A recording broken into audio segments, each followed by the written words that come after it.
Assalamualaikum warahmatullahi wabarakatuh. Salam sahabat Intai dimanapun kalian berada. Kembali lagi bersama saya Wahyu Alfi. Dimana lagi kalau tidak di Intai, info santai.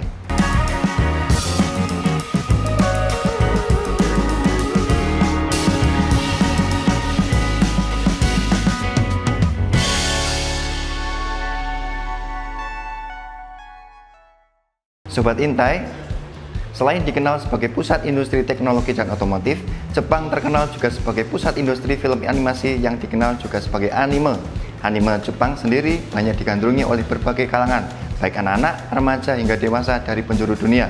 Beberapa anime yang cukup terkenal dan sering menghiasi layar kaca diantaranya yakni Naruto, Boruto, Dragon Ball, Doraemon, dan lain-lain. Pada Olimpiade 2020 yang digelar tahun 2021 di Tokyo, nuansa anime turut memeriahkan pesta olahraga 4 tahunan tersebut.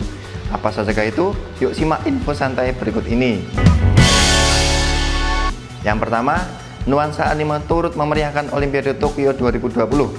Olimpiade Tokyo 2020 resmi dibuka pada 23 Juli 2021 di Olympic Stadium Tokyo. Meskipun pesta pembukaan relatif lebih sepi penonton akibat pembatasan kapasitas hubungan pandemi COVID-19, namun acara tetap berlangsung memukau dengan menampilkan kembang api, drone, dan aksi pengisi acara lainnya. Selain itu, sejumlah nuansa anime dan games juga terlihat di acara yang dibuka langsung oleh Kaisar Naruhito tersebut. Di antaranya yakni sejumlah lagu tema dari Japanese role playing games, yakni Dragon Quest berjudul Overture, Final Fantasy berjudul Victory Fanfare, Tales of Zestiria berjudul Sore, Kingdom Hearts berjudul Hero Fanfare, dan lainnya. Dalam upacara pembukaan bertema Moving Forward tersebut juga menghadirkan nuansa manga atau komik khas Jepang. Hal ini bisa dilihat pada saat parade Delphi negara peserta Olimpiade 2020 memasuki tempat upacara pembukaan. Plaket para negara peserta Olimpiade 2020 dicetak dalam bentuk ucapan gelembung seperti di manga Jepang. Selain itu, kostum dari pembawa plakat dan asisten juga didesain dengan sentuhan manga. Selain itu, pada pembukaan Olimpiade Tokyo 2020 juga dirilis film animasi pendek Tomorrow's Lives yang merupakan kreasi Yoshiki Nishimura dari studio Ponok atas dukungan Olympic Foundation for Cultures and Heritage. Film ini membawa pesan tentang solidaritas, kolaborasi, dan lingkungan yang dikemas sesuai dengan tema Olimpiade. Yang kedua, soundtrack anime diputar dalam sejumlah pertandingan olahraga. Tidak hanya di pesta pembukaan yang menampilkan kesan anime dan games Jepang, dalam beberapa pertandingan cabang olahraga, pihak penyelenggara juga memunculkan beberapa unsur anime, salah satunya yakni pemutaran soundtrack sejumlah judul anime untuk menyemarakkan acara. Soundtrack anime yang diputar diantaranya yakni soundtrack anime Slam Dunk berjudul Kimi ga Suki Dato Sakibitai yang diputar saat pengenalan atlet Jepang di pertandingan basket 3x3 putri. Soundtrack Attack on Titan dengan judul Gorem no Yumiya yang diputar saat pertandingan cabur panahan antara Indonesia melawan Amerika Serikat. Soundtrack Haikyuu dengan judul Imagination dan I Am Believer yang diputar saat pertandingan voli putra antara Jepang melawan Venezuela. Dan soundtrack Demon Slayer yang berjudul Mugen Train yang diputar saat atlet Alexia Moreno dari Meksiko beraksi di cabur senam.